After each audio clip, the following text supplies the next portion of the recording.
Israel को यह deal सबसे ज्यादा चुभ रही है और इस डील में इजराइल सबसे बड़ा रोड़ा है जो ट्रंप को भी परेशान कर रहा है। इसीलिए ईरान से समझौते के बाद ट्रंप ने एक इंटरव्यू में नाराजगी जाहिर करते हुए कहा कि इजराइल के पीएम बेंजामिन नेतन्याहू एक मुश्किल इंसान हैं।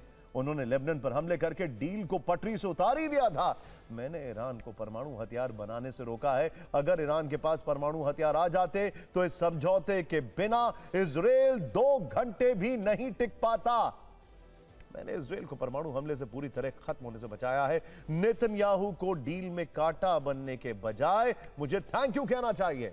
नेतन्याहू ने ट्रंप को थैंक यू के बजाय डील पर कड़ी प्रतिक्रिया दी, बल्कि इजराइल ने कड़ी प्रतिक्रिया दी है। उसकी एक कड़ी प्रतिक्रिया लेबनान के मोर्चों पर और कूटनीति की टेबल पर दोनों जगह दिखी। इजराइल के राष्ट्रीय सुरक्षा मंत्री बेन गिवर ने कड़ा बयान दिया है, ट्रंप का समझौता इजराइल को मंजूर नहीं। इजराइल अमेरिका का गुलाम देश नहीं। लेबनान से सेना हटाना ऐतिहासिक भूल होगी। इजराइल के पूर्व रक्षा मंत्री बेनी गेंट्स ने कहा है, अमेरिका की यह डील रणनीतिक नाकामी है। इजराइल पर सैन्य पाबंदी मंजूर नहीं है। नेतन्याहू ट्रंप की बातचीत पर इजरायली अखबार मारीफ का दावा है कि ट्रंप के समझौते को नेतन्याहू ने ठुकरा दिया है। इजराइल लेबनान में हिजबुल्लाह पर हमले जारी रखेगा। लेबनान में इजराइल के हमले आज भी किस तरह जारी रहे, यह वीडियो रिपोर्ट आपको देखनी चाहिए। सीजफायर के दावों के बीच दक्षिण लेबनान में इजरायली सेना ने शेलिंग की है।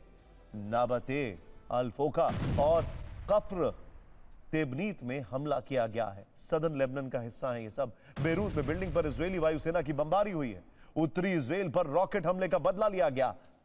लेबनान सीमा पर दोनों ओर से भारी गोलीबारी देखी गई। इजराइल पर यह भी आरोप लगे हैं कि उसकी सेना ने दक्षिणी बॉर्डर से लगे हुए इलाकों पर केमिकल अटैक किया। खेती की जमीन पर ग्लाइफोसेट केमिकल का छिड़काव करने का आरोप है। लेबनान ने यूएन सुरक्षा परिषद में इजराइल के विरुद्ध शिकायत दर्ज कराई है, जबकि लेबनान पर इजरायली हमलों से ईरान गुस्से में दिखा। उसकी ओर से कहा गया है कि लेबनान पर हमले बर्दाश्त नहीं होंगे, इसे सीजफायर का उल्लंघन माना जाएगा।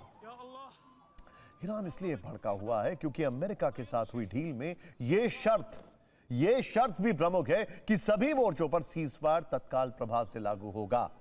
लेकिन लेबनान मोर्चे पर तेहरान को ऐसा कुछ नहीं दिख रहा है। इजराइल की आक्रामकता आज भी जारी है, बल्कि इजराइल ने यह कह दिया है कि डील में ऐसा कोई पार्टी नहीं है जिसमें कहा जाए कि हम अपनी सेना को विड्रॉ करेंगे। इसीलिए इस डील पर सवाल है। ट्रंप भले ही युद्ध से बाहर निकलना चाहते हो, लेकिन नेतन्याहू का लेबनान से सेना पीछे न हटाने का ऐलान नए युद्ध की चिंगारी भड़का सकता है।